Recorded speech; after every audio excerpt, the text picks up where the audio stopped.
अलंकापुरी पुण्यभूमी पवित्र, तेथे नांदतो ज्ञान राजा सुपात्र. तया आठविता महापुण्यराशी, नमस्कार माझा सद्गुरू श्री ज्ञानेश्वरांसी. 3 जानेवारी. अध्याय पहिला. अर्जुन विषाद योग. ओवी क्रमांक 60 पासून पुढे.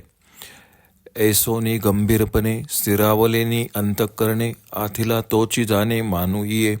अहो अर्जुनाचिये पाती, जे परिसनया योग्य होती, तीही कृपा करुनी संती अवधान द्यावे.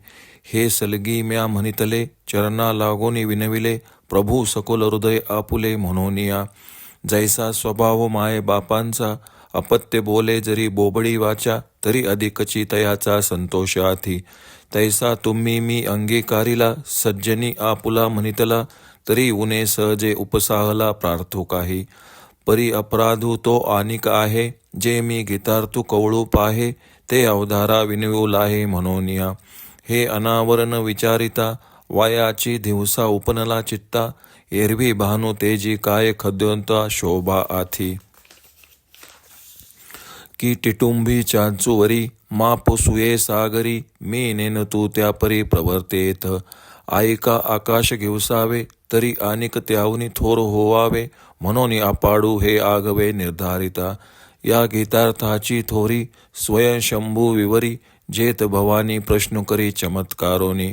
तेत हरू म्हणे नेनिजे, देवी जैसे का स्वरूप तुझे, तैसे हे नित्य नूतन देखिजे गीता तत्व. हा वेदार्थ सागरू, जया निद्रिताचा घोरू, तो स्वयं सर्वेश्वरू प्रत्यक्ष अनुवादला. ऐसे जे अगाध, जेत वेडावती वेद, तेत अल्पमी मतिमंद काही होये. हे अपार कैसोनी कवळावे, महातेज कवने धवळावे, गगन मुठी सुवावे मशके केवी. परी येत असे एकू आधारू, तेनेची बोले मी सदरू, जे सानुकूळ श्री गुरु ज्ञानदेव म्हणे. एरवी तरी मी मूर्खू, जरी जाहला अवेकू, तरी संत कृपादीपकू स्वज्वळ असे. लोहाचे कनक होये, हे सामर्थ्य परिसीच आहे, की मृतही जीवितला आहे अमृत सिद्धी. जरी प्रकटे सिद्ध सरस्वती, तरी मुकयाही आथी भारती, येत वस्तू सामर्थ्य शक्ती नवल काही. जया ते कामधेनु माये, तयासी अप्राप्य काही आहे, म्हणून मी प्रवर्तवला आहे ग्रंथी ये. तरी न्यूनते पुरते, अधिकते सरते, करून घेयावे हे तुमते विनवते असे. आता देईजो अवधान, तुम्ही बोलविल्या मी बोलेन, जैसे चेष्टे सूत्राधीन दारुयंत्र. तैसा मी अनुग्रहितू, साधूंचा निरूपितू, ते आपुल्याई परी अलंकारितू भलतया परी.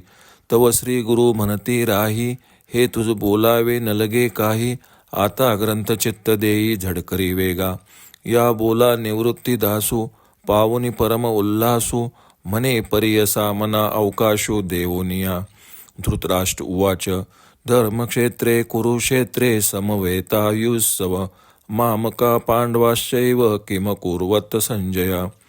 तरी पुत्रस्नेहे मोहितू, धृतराष्ट्र असे पुसतू, म्हणे संजया सांगे मातू कुरुक्षेत्रीची. जे धर्मालय म्हणिजे, तेत पांडव आणि माझे, गेले असती व्याजे झुंजाचेनी, तरी येची तुला अवसरी.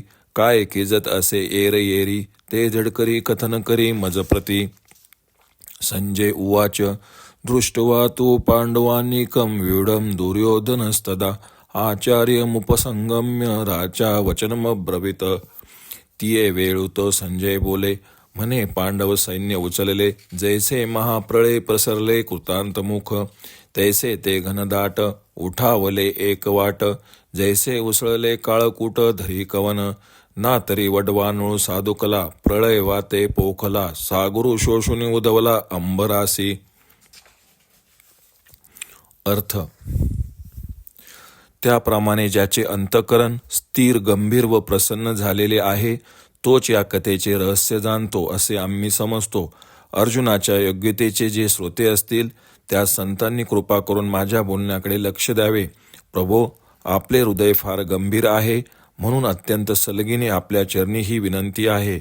ज्याप्रमाणे आपले मूल बोबडे बोलले, तरी आईबापाला त्याचा स्वभावता अधिकच संतोष वाटतो, त्याप्रमाणे तुम्ही संतांनी माझा अंगीकार केला असून, ज्या अर्थी मला आपले म्हटले आहे, त्या अर्थी माझे जे काही उणे असेल ते तुम्ही सहज सहन कराल, त्याबद्दल मला आपली प्रार्थना केली पाहिजे असे नाही. परंतु जो अपराध माझ्या हातून घडत आहे तो वेगळाच आहे. तो म्हणजे मी गीतेचा अर्थ स्पष्ट करू पाहत आहे आणि इकडे लक्ष द्या अशी तुम्हाला विनंती करीत आहे हा होय. हे गीतार्थाचे काम फार कठीण न झेपणारे आहे. याचा विचार न करता तो स्पष्ट करण्याचे साहस माझ्या चित्तात उत्पन्न झाले आहे. वास्तविक सूर्याच्या तेजापुढे काजव्याचे तेज ते काय पडणार? किंवा ज्याप्रमाणे टिटवीने आपल्या चोचीने समुद्र कोरडा करण्यासाठी पाणी उपसण्याचा प्रयत्न करावा, त्याप्रमाणे मी अज्ञानी गीतेचा अर्थ सांगण्यास प्रवृत्त झालो आहे. अहो, आकाशाला कवटाळायचे म्हटले म्हणजे त्याहून मोठे झाले पाहिजे. त्याप्रमाणे वास्तविक पाहता माझे हे काम अवघड आहे. या गीतार्थाची थोरवी एवढी आहे की स्वतः शंकर त्याची चर्चा करीत असताना भवानी माता चमत्कार वाटला व तिने शंकराला प्रश्न केला. तेव्हा शंकर म्हणाले, हे देवी, ज्याप्रमाणे तुझे रूप नित्य नूतन आहे त्याप्रमाणे या गीता तत्वापासून नित्य नवा आनंद प्राप्त होत असल्यामुळे त्याचाही पार लागत नाही. ज्या सर्वेश्वराच्या योग निद्रेतील घोरण्यातून वेद उत्पन्न झाले त्या जगदीश्वराने प्रत्यक्ष स्वतःच्या मुखाने हे गीताशास्त्र अर्जुनाला सांगितले आहे. असे हे गीताशास्त्र गहन असून त्याच्या ठिकाणी वेदांची देखील मतिगुंग होऊन गेली, तेव्हा अल्पमती असा जो मी त्याची माझी काय कथा. हे अपार गीता तत्व कोणत्या उपायाने समजून घ्यावे? सूर्याच्या तेजाला उजाळा कोणी द्यावा?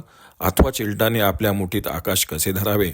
श्री ज्ञानेश्वर महाराज म्हणतात, मला श्री गुरु अनुकूल आहेत, त्याचाच मला आधार आहे. यामुळेच मला धीर आला आहे. एरवी मी खरोखर मूर्ख अज्ञानी असून अविचारच करीत आहे. तथापि तुम्हा संतांचा कृपारूपी दीप मार्गदर्शक आहे, हे मी माझे भाग्य समजतो. परिसाच्या सामर्थ्याने लोखंडाचे सोने होते, किंवा मेलेल्या माणसाला अमृत पाजले की तो जिवंत होतो, अथवा सरस्वती प्रसन्न झाली तर मुका देखील बोलू लागतो. तेव्हा मी गीतार्थ सांगतो. यात नवल नसून ते श्रीगुरूंचे महात्म्य आहे. अहो, ज्याची आई कामधेनू आहे त्याला दुर्लभ असे काय आहे? म्हणूनच मी ग्रंथलेखन करण्यास प्रवृत्त झालो आहे. तरी यात कमी असेल ते पूर्ण करावे, अधिक असेल तर काढून टाकावे, एवढीच माझी आपणास विनंती आहे. महाराज, आता आपण इकडे लक्ष द्यावे, कारण आपण जर मला बोलण्याची शक्ती दिली तरच मी बोलेन. ज्याप्रमाणे लाकडाची कळसूत्री बाहुली दोऱ्याच्या आधाराने असते, त्याप्रमाणे आपण माझ्यावर अनुग्रह केला आणि साधूंनी आज्ञा केली आहे. तेव्हा आता आपण आपल्या इच्छेप्रमाणे मला बोलवते करा, अलंकृत करा. तेव्हा श्रीगुरू म्हणतात, हे तू आम्हा सांगावेस असे नाही. आता गीतार्थ सांगण्याकडे लवकर लक्ष दे. श्रीगुरूंचे बोल ऐकून श्री निवृत्तनाथांचे दास ज्ञानेश्वर महाराज मनामध्ये अतिशय संतुष्ट होऊन म्हणतात, मी बोलतो ते आता स्वस्थ मनाने ऐका. पुत्राच्या प्रेमाने मोहित झालेला धृतराष्ट्र संजयास म्हणाला, संजया, कुरुक्षेत्राचे काय वृत्त आहे ते मला सांग. ज्या कुरुक्षेत्राला धर्माचे ठिकाण असे म्हणतात, तेथे माझे व पंडूचे पुत्र युद्ध करण्यासाठी गेले आहेत. तरी ते परस्परात एवढ्या वेळपर्यंत काय करीत आहेत ते मला लवकर सांग. त्यावेळी संजय म्हणाला, ज्याप्रमाणे महाप्रलयाचे वेळी काळाचे तोंड पसरलेले असते त्याप्रमाणे पांडवांचे सैन्य खवळलेले आहे. सर्व पांडव सैन्य एकत्र जमून एका रोखाने सज्ज झाले आहेत. तेव्हा त्याला कोण आवरणार? ज्याप्रमाणे कालकूट विष उसळले असते त्याला कोण शमवणार? किंवा वडवानल पेटून तो प्रलयवाताने भडकल्यावर ज्याप्रमाणे समुद्रातील पाण्याचे शोषण करून आकाशापर्यंत प्रदीप्त होतो, त्याप्रमाणे पांडवांचे भयंकर सैन्य नाना प्रकारच्या व्यूहरचनेने तयार केले असल्यामुळे त्यावेळी ते अतिशय भेसूर दिसले. परंतु ज्याप्रमाणे सिंह हत्तीच्या कळपाला तुच्छ मानतो, त्याप्रमाणे दुर्योधनाने पांडवांचे ते सैन्य तुच्छ मानले. ओम श्री रुक्मिणी पांडुरंगाय नमः. ओम श्री ज्ञानराज माऊली नमः.